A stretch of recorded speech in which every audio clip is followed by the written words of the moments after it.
Draw 2 cards. From where? What the fuck? But what does it do?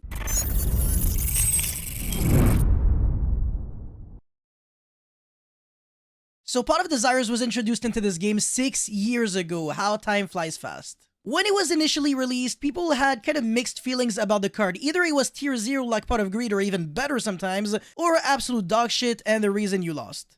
Since you have to banish 10 cards face down in order to use the card, you can definitely get unlucky and banish your 1-ofs, for example, which is the end of the world, or banish 3 3-ofs and not be able to combo at your full potential. And banishing face down is the most expensive mechanic out there because face down cards don't really have an identity. So let's say I banish Cyber Dragon monsters and have Cyberload Fusion, which usually allows me to fuse for Chimera Tech Rampage Dragon using Cyber Dragons from my banished. Well, face down cards do not have a name, they do not have a type, so they are not monster cards, they are not spell cards, and they are not trap cards. Whereas if they were banished face up, then I would be able to use Cyberload Fusion. Face down banished cards are literally almost useless. Nonetheless, Desire still saw play in decks that could actually get severely punished by banishing 1-ofs, such as in Metal Foes, banishing the 1-of Metal Foes Fusion. On the flip side, Desires was also abused in decks that absolutely did not care, such as Zodiac, for example, where almost every single one of your cards does the exact same thing, like literally every card was a 3-of anyways, or in Paleozoic, especially the 60 card deck that could resolve Desires 3 times in one game. In modern day Yu-Gi-Oh!, Desires isn't really used in combo decks, but rather in mid-range decks, such as Sword Soul, Tri-Brigade, and Virtual World.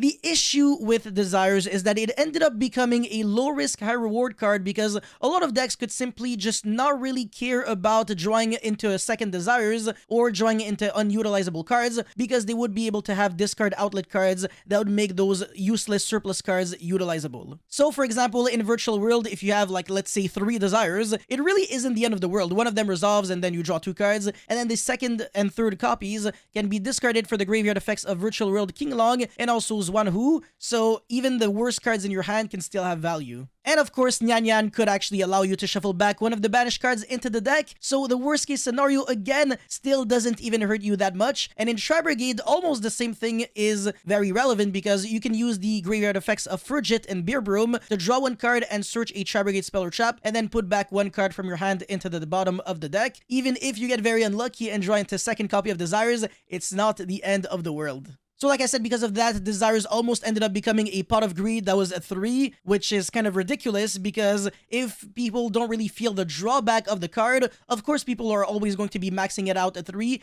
and it's always going to create the same problem of I draw into cards that allow me to make a big board or draw into going second cards, so I break your board and you never get to play. Now, of course, this card still maintained its drawback of only being really able to resolve once per game, but I've seen some people resolve Desires twice in one game and win with like 4 cards left in deck. One deck that didn't really care about that, and I want to say the deck that suffered the most amount of collateral damage, would be Grand Maju, because a single Desires boosted the attack of your Grand Maju by 4,000 since you were getting 10 cards banished, so your Grand Maju would become very strong, and even if you were getting ashed, it wasn't the end of the world. So imagine benefiting off of the drawback of Desires. The funny thing about Desires getting limited is that it's the kind of thing that nobody could predict. Not a single YouTuber added Desires limit in their prediction list. However, it's the kind of thing that nobody got really shocked when they saw it because they were all like, you know what, that actually makes sense. Maybe this card should have gone limited a while back. You could use a similar reasoning behind Extravagance and Prosperity getting hit, but they are much newer, so I don't know if they're going to get hit right now, and they are also not played in the same kind of decks. Extravagance is especially a card played in control decks like Eldritch and Altergeist,